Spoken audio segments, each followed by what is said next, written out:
We would also like to thank the Communities Foundation of Texas, particularly President and CEO Brent Christopher, Elizabeth Leiser, and Abigail Hazlitt.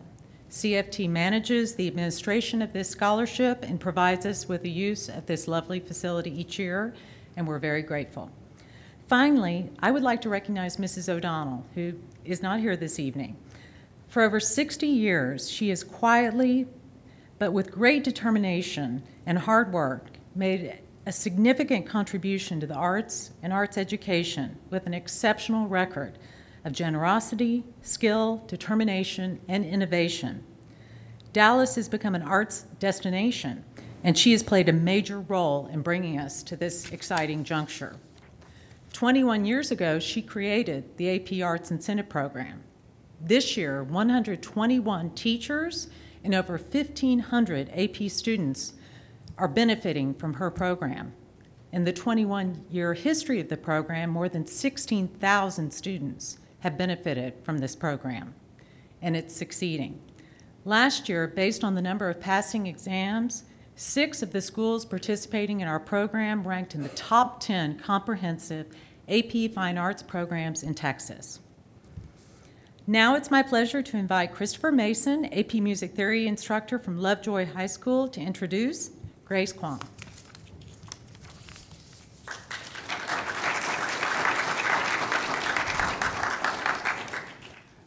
Good afternoon. Thank you for having me. As she said, I'm Chris Mason. I'm the AP Music Theory teacher at Lovejoy High School. I also teach choir there, and I have the privilege of having Grace Kwong in my class, and it was my pleasure to recommend her for this scholarship this year.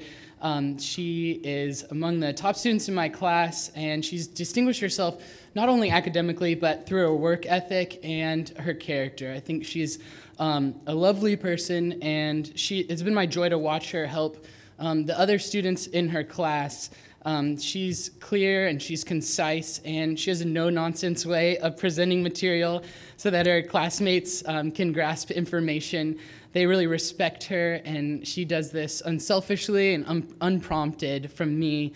The other students respect her knowledge, and they can get feedback from her, and she's just a quality person that I get to be around every day. I'm so lucky. As I said, she's in the top of my class. She's always in the top 3 on every test, quiz, homework, anything I can give her, she just knocks it down.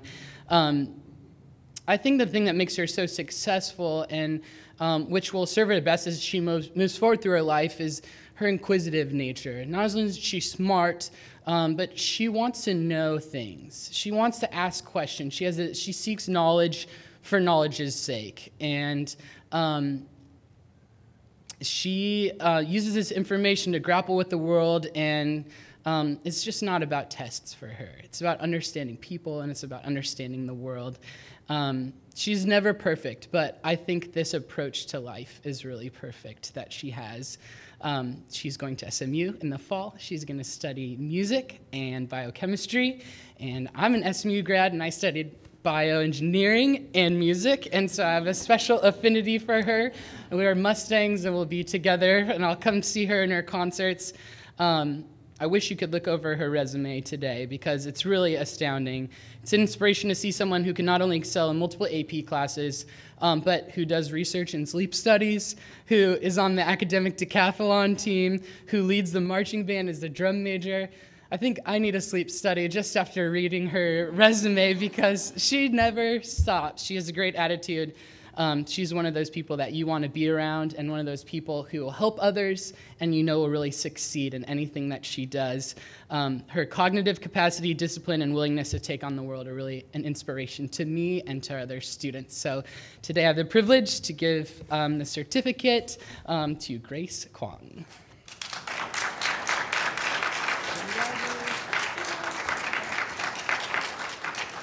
Congratulations.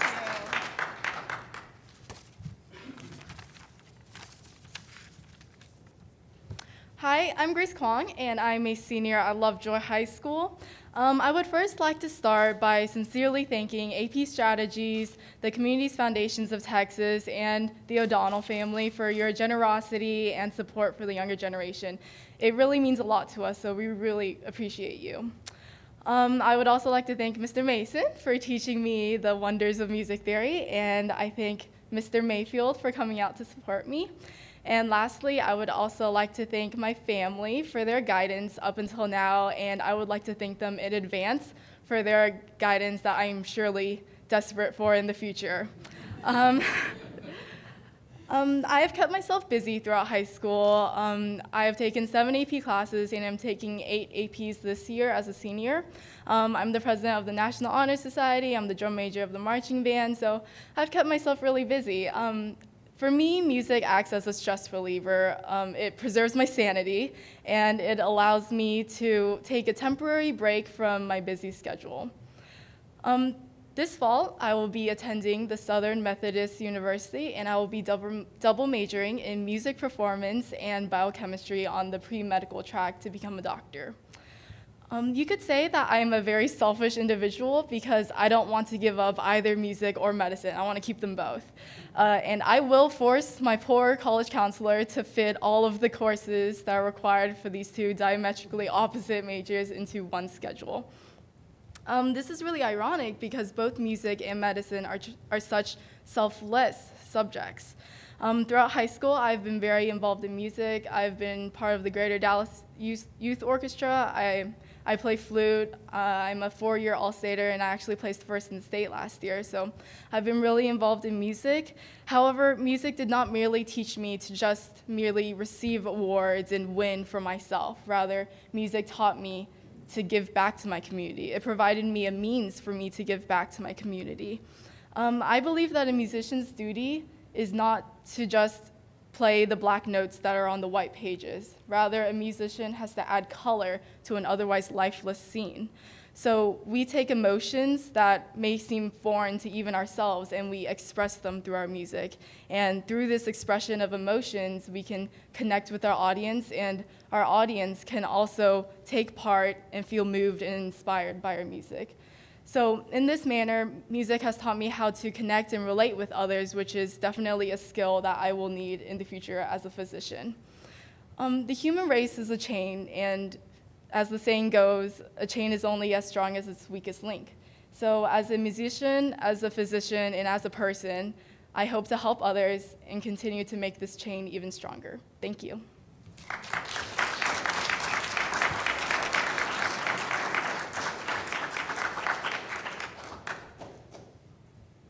Grace, that was beautiful.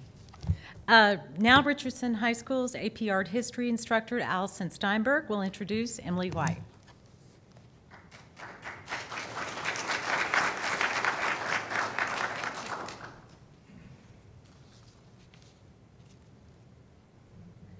So it's my pleasure today to introduce to you Miss Emily White. And for those of you that don't have the privilege of knowing Emily, she's one of those students that, for those of us in the teaching profession, really just want to make us want to be better educators. So for that, Emily, I just want to say thank you to you, but also thank you to your parents. Now, I taught Emily last year for AP Art History, and even though I don't have the privilege to teach Emily this year, I get to see her in the hallway. She's across the hall taking AP Government or AP Economics, depending on the semester. And I made sure last semester, I was like, Emily, there's a scholarship. You're going to need to apply for this scholarship. I was just like, I can't see you not getting it. So I would like to say, feels good to be right. But in all seriousness, last year in AP Art History, Emily's essay was selected for the Young Masters exhibition, and not only was it selected, but it also won first place. So again, just a testament to her. And of course, her brilliance is supported by, you can see her GPA, her testing scores, her national merit status, and by all means, it should be no surprise that she garnered a 5 last year on her AP Art History exam, as well as like every other AP exam she took, so. Her success can be attributed to not just her intelligence, but her everlasting quest for knowledge, which is really coupled with such a strong work ethic. And this is evidenced in her participation in our academic decathlon, putting in all that extra time and effort preparing for regional and state meets. And I remember last year when the students got their new topic, the ingenuity and innovation, and she was flipping through it and looking at the different artworks, and she's like, we studied these and we covered those. And secretly I'm really excited because I'm like, someone remembered something we talked about all year. But it was Emily, so I shouldn't have been surprised anyway. But moreover, just besides academics, in her spare time, which I don't know where she has spare time, but Emily told me she enjoys writing a blog about women's issues in Texas, which her passion has kind of led her to establish on our campus a Girl Up Club, which she served as president. And under her leadership, the club helped raise money and awareness for women's education in developing countries as part of one of the United Nations Girl Up initiative. So just kind of in closing here, Emily, she's intelligent, she's a resourceful individual, and she has the maturity which will enable her to be successful in all of her future endeavors. So without further ado, I introduce to you Miss Emily White.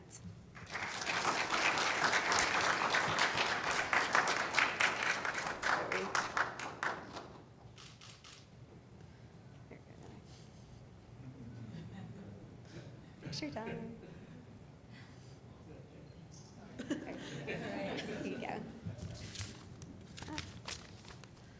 Thank you. So I'd like to start by telling you all I am just so honored to receive this award, and I'd also like to thank AP Strategies, the Communities Foundation of Texas, and the O'Donnell Foundation, and especially Mr. and Mrs. O'Donnell for making this possible with their strong commitment to the arts and education. I'd also like to thank my art history teacher, Ms. Allison Steinberg, for her support, and the administration of Richardson High School for making the arts an important part of our school's tradition of excellence.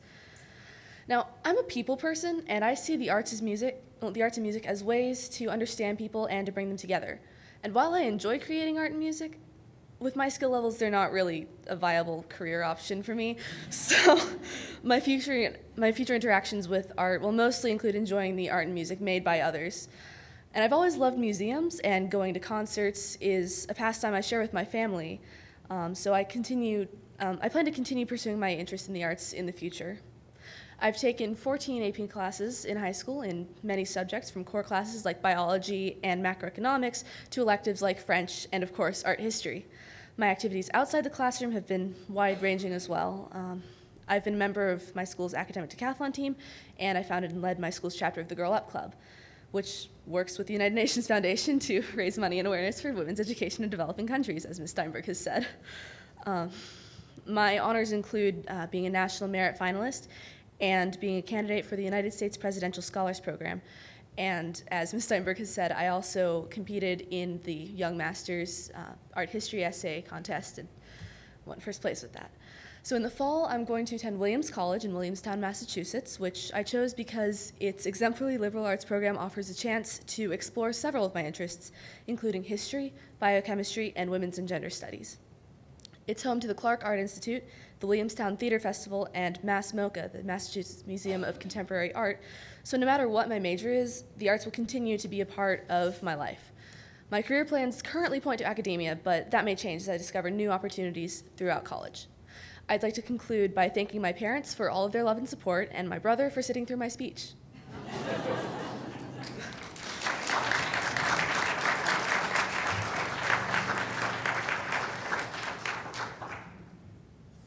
Thank you, Emily. And now Plano West AP Music Theory teacher Akira Sato will introduce two award winners, Chin Chin Yang and Philip Yu.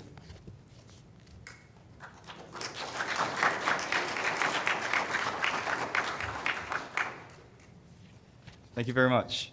Yes, my name is Akira Sato, and I'm the AP Music Theory teacher at Plano West High School. Today, I have the honor and privilege of introducing to you Miss Chin Chin Yang. Chin Chin is an exemplary student at Plano West who's, should I embarrass you? I'm not sure. Her GPA of 4.663 ranks her in 4th in a class of over 1,500 students. She was recently named National Merit Finalist. She is a National AP Scholar, earning a score of 5 in, if I'm getting this right, 9 out of 9 AP tests, and counting. This year is not over, and counting. Chin Chin is also an extremely accomplished pianist, just to mention a couple out of a long list of her musical achievements. She was the grand prize winner of the International Young Artist Competition, and first place state winner of the TMTA State Performance Competition. That's an abbreviated list I'm reading you. When given this opportunity to introduce Chin Chin, I actually reached out to some of the other teachers at Plano West. One teacher who wrote me an email, very eloquent than probably I could put, she said, and I quote, "The way her mind works is something of awe.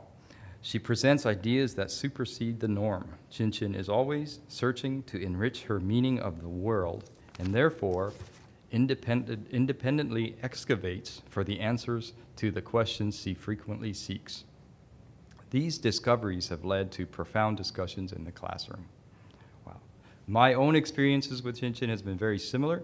Just to share an anecdote with you, we in music theory class, we work on a skill called sight singing, where students are given a short melody and are expected to sound out the melody using their voice without the aid of an instrument. One day, I noticed Chin Chin was singing the melody with her eyes closed. It's kind of a peculiar thing to see when we're doing a sight singing activity and her eyes are closed. Sight singing. As it turns out, she was spending the 75 seconds of study time memorizing the melody. She had taken it upon herself to give herself an extra challenge by not only understanding the melody, but memorizing it, going above and beyond the required exercise. I too appreciate the smile and enthusiasm she brings to class every day. Ladies and gentlemen, it's my privilege to present to you Ms. Chin Chin Yang.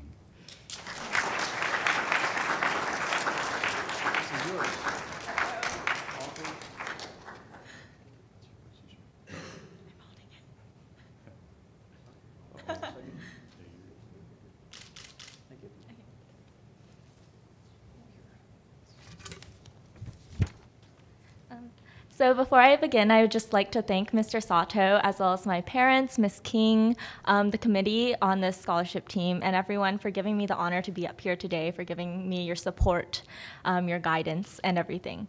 And as I don't actually have a speech prepared, I thought the best way to start was just with a story. So my education in music and the arts began when I was just 6 years old, 5.5, something like that. And my parents were working, and my dad actually stayed at home. He was like, "Chin Chin, you need something to do with yourself instead of hanging off my leg." So he bought me a small electric keyboard, and there it began. Music became my playmate. Since then, aside from all the accolades, I think music has become more than a playmate to me, and it's taught me how to listen to both the sounds and the silence in life. For instance, when I'm driving home on the highway and there's traffic and the rain is pouring, I like to listen to the sounds of the rain, the way they ebb and flow, the way the raindrops pitter-patter on the windshield, the way the windshield moves back and forth. And in it, I hear the filigree of Chopin's melodies, and I can trace each individual raindrop as it falls slowly down through the earth, crystalline, reflective, refracting the sounds of the world around me.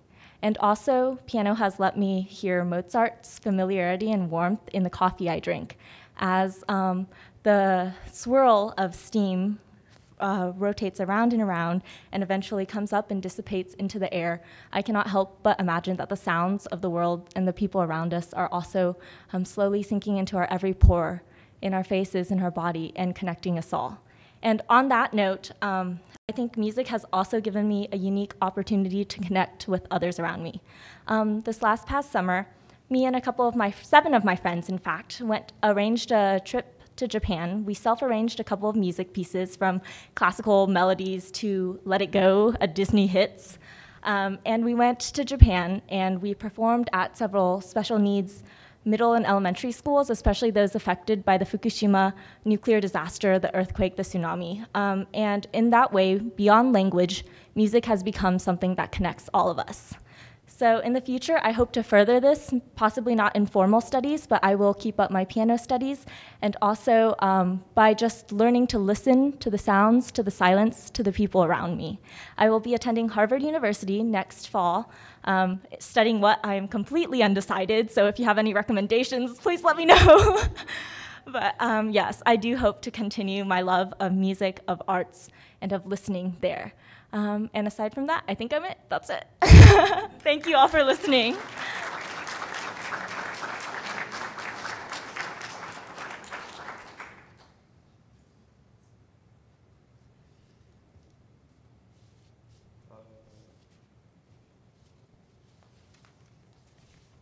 See, you should have spoke with your eyes closed. That's what you do best. Before I introduce Philip Yu to you, see what I did? You never heard that before. I would like to say that I'm actually speaking on behalf of Mr. Douglas Duricott, who is the AP Art History teacher at Plano West. Mr. Duricott and I are both very fortunate that we both have Chin Chin and Philip in both of our classes this year. So he couldn't be here today, so I'm speaking on his behalf. So now it is my privilege to introduce to you Mr. Philip Yu. Philip, too, is an exemplary student at Plano West High School, whose, may I do this too, whose GPA of, you'd rather not? It's fine. It's fact. It's just, so his GPA of 4.683 ranks him first in a graduating class of over 1,500 students. He was also recently named a National Merit Finalist. He is a National AP Scholar, earning a score of 5 in all 10 of AP exams he's taken and counting, right, this year. How many do you have this year? 5. So he's going for 15. Wow. He's also earned a perfect score on the SAT test. Philip's honors include being a scholar of the Research Science Institute hosted by MIT, being named a semi-finalist of the Intel Science Talent Search, and being named a top 15 finalist for the Google Science Fair. He also has real-world experience as a research intern at UT Southwestern Medical Center and also at MIT. I also reached out to some of my fellow teachers at Plano West, and one teacher wrote the following. First thing I noticed about him is his humility. Although he is undoubtedly smarter than I am, he is always humble, respectful, and kind. He always participates but does not dominate discussions. In addition, this morning I ran into another teacher at the photocopy machine of all places who said, "Philip, I want to adopt him." Once again, my experience with Philip has been very similar. What impresses me most about Philip is that in light of his impressive list of accomplishments, he is the most humble, unassuming, and polite person you will meet.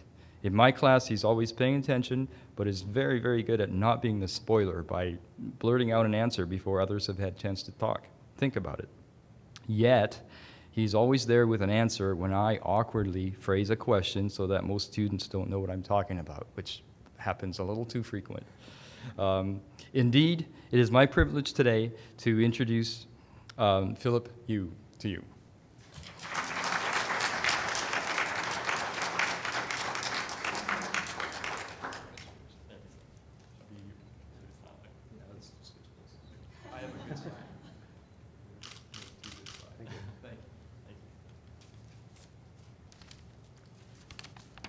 Okay, so good afternoon, everyone. As Mr. Sato so kindly stated, I am Philip Yu, and I'd like to start by first off thanking the O'Donnell Foundation, Mr. and Mrs. O'Donnell, and the Communities Foundations of Texas for giving me such an amazing opportunity.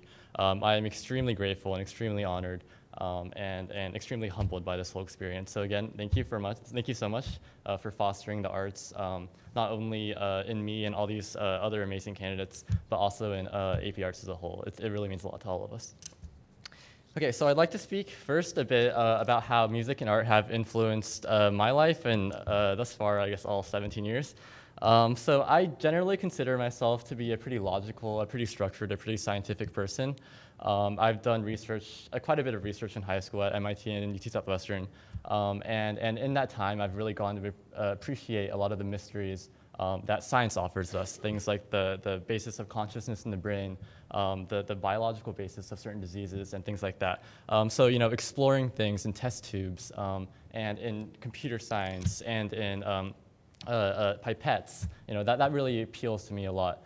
And as a future career, I do indeed hope to be a scientist and hopefully expand on my research that I've already conducted in high school. Now, that having been said, besides science, I also really, really love music. And that might seem kind of weird considering that I think, as Grace mentioned, music and science are often considered to be pretty opposite.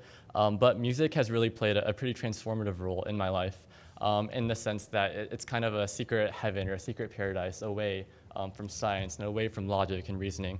I guess when I play the piano or when I study a piece of artwork or play the cello or try to play the cello maybe, but I can really, delve into a part of myself that even science can't touch. And what that really allows me to do is, to step back from the calculations, the experiments, the procedures, to really let my imagination and my creativity to flourish. And I think that's something that's one of the most valuable things in the world. So I can say without a shadow of a doubt that I would not be the same person I am today without having been exposed to music or art. And I know that I will continue to expand on this for the rest of my life. So, after a busy day at school or at the lab, just sitting down in front of the piano or sitting down and appreciating an artwork is one of the most valuable things in the world. And again, it's something that I hope to do for the rest of my life. So next year, I will probably be attending either Harvard, Stanford, or MIT. I'm still undecided. I think the only undecided one out of all four of us. But I plan to major in some form of computational biology or something of that nature. And I definitely hope to continue my music studies there as well. And to conclude, I'd like to finish by thanking again Mr. Sato for all his guidance throughout this past year. He's been one of the best teachers I've ever had, and you should talk to him later. He's pretty awesome. Mr. Douglas Derricott, who again couldn't be here, but again also one of the best teachers I've ever had, and yeah, he's a cool guy too. My family right there, for their endless support, they've backed me not only in music and in science, but in basically everything I've done, and I owe them everything in the world and beyond. And finally, again, the O'Donnell Foundation, the Communities Foundations of Texas, and Mr. and Mrs. O'Donnell for their endless support and for allowing all of us, all four of us, and all AP art students to really appreciate art. Because something my close friend told me is that appreciating art is appreciating life. And I really think that really rings true. So again, thank you all for listening, and I hope you guys have a fantastic day. Thanks.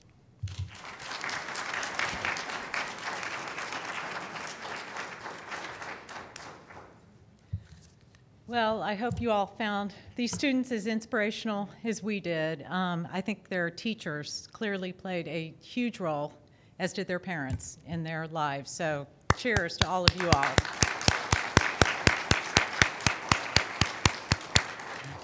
I am very honored to introduce our guest speaker, Dr. Richard Brettel, an internationally respected art historian, curator, and educator. Dr. Brettel is one of the world's foremost authorities on Impressionism and French painting. With 3 degrees from Yale, he has taught at UT Austin, Northwestern, the University of Chicago, Yale, and Harvard.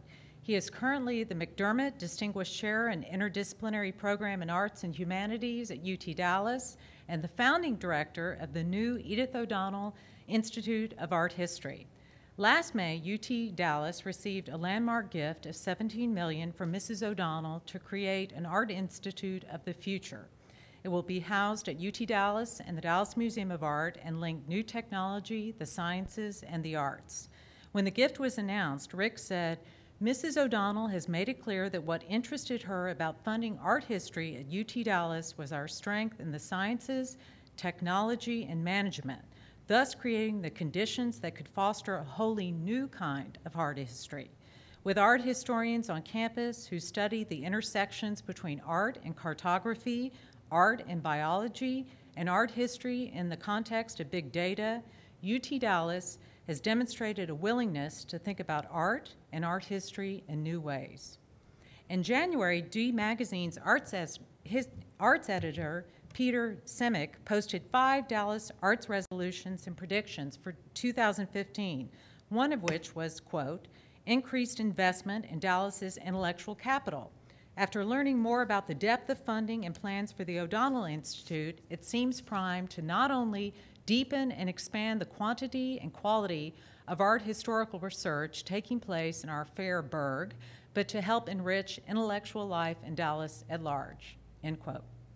The idea is to promote scholarship and research and to use the Institute to bridge the university and the museum. Dr. Brettel's lifelong experience working in museums and universities is one of the many reasons he is an outstanding founding director. His museum career began in 1980 as a curator of European painting at the Art Institute of Chicago. 8 years later, he became the McDermott director at the Dallas Museum of Art, where he helped raise $55 million and completed the Hammond Building, which opened in 1993. He's an international museum consultant, a prolific author. More than a decade ago, he established and is the director of the Center for the Interdisciplinary Study of Museums at UT Dallas. He is the director of the Paul Gauguin Catalogue Raisonné for the Wildenstein Institute in Paris, and was recently named Commander of the Order of Arts and Letters by the French Minister of Culture for his work with the French Regional American Museum Exchange. He has written many books, most recently what's been called the definitive portrait of Camille Pissarro, Pissarro's People, written in fall 2010 in conjunction with a major exhibition organized and curated by Dr. Bertel at the Clark Institute at Williamstown. In 2013, he became the art critic for the Dallas Morning News. He has recorded 3 history of art courses for the teaching company and directs a professional travel company, the Bertel Seminars. I don't know when he sleeps either. Dr. Bertel has also advised the State Department, lectures at museums and universities throughout the world, and serves on boards of many national cultural organizations. Please bear in mind, I am just hitting the high points of his career. So join me in welcoming one of Dallas's great natural resources, Dr. Richard Bertel.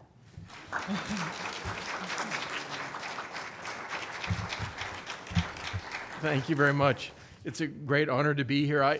What's interesting is, of course, I direct research at the top end when all of you people have come through and you'll have majored in other things and you'll come and you'll do research with us. But of course, it all begins at the beginning. And I wanted to begin and end with a book, which was my favorite book as a child. You know, there was Dick and Jane, and there are all those horrible books we have, but this was my favorite book when I was 5 years old. And it's a great art history book because it has no text. It only has photographs and identifies them, and I was riveted by it as a little child growing up in Wyoming and Colorado. And these shots of the Forum Romanum and paintings by people named Giotto and Raphael and the Pieta School and even buildings in the United States, these things were part of my visual vocabulary by the time I was 6 and 7 years old because of this book, which was my mother's book. Here's her name, Ellen Louise Sackett, Delta, Delta, Delta. That tells you what was important at the University of Wyoming in 1947. And it sort of, what is fascinating is that she majored in home economics because that was what women majored in those days. But she was fascinated by art history. And as a mother, she exposed all of us not only to the visual arts, but to music. In fact, my most important teacher in my life was my piano teacher when I was a young kid. And when I went to Yale in 1967, I went to major in molecular biophysics. And I was hell-bent in doing molecular biophysics, but I had decided not to go to Juilliard because I didn't want to be with music geeks. And then when I got to Yale, I met an art historian named George Kubler, who had a long discussion with me about the great chemist and physicist Niels Bohr, the Danish Nobel Prize winner from early in the 20th century. And I thought, how can an art historian talk to me about science? And the conversation was so interesting that within 2 years, I'd switched my major from molecular biophysics to philosophy to English to art history. And so by the time I entered my junior year, I was majoring in the thing that you would have thought I would have majored in from the beginning because of this book.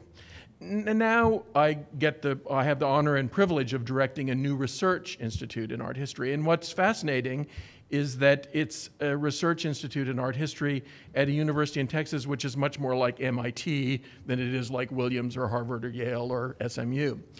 And Mrs. O'Donnell, when she spoke to me about this, wanted us to do something she called art history UTD style. And there are reasons for this. Art history, like all humanistic disciplines, is completely dependent upon technology. It was begun because of photography. Without photography, there would not be advanced art history because we couldn't have this. We couldn't compare things. And of course, now we live in a new age. We're beyond the photographic age, we're beyond the film age, and we're in the digital age. And that means our access to images and the way that images permeate our lives is completely different than it was when I was a child in the 1960s. And that means you have to think differently about even the arts. So it's not just the arts and the sciences, it's the way in which each of them are affected by technology, by shifts in the human imagination, and inventing a new program in the history of art in a university which never had even an art history department is something which is incredibly challenging and exciting. And I think what it'll do, thanks to Mrs. O'Donnell, is create a situation in which people like you or your successors in several years will even actually think about coming to UTD, in addition to thinking about going to the colleges that you're going to.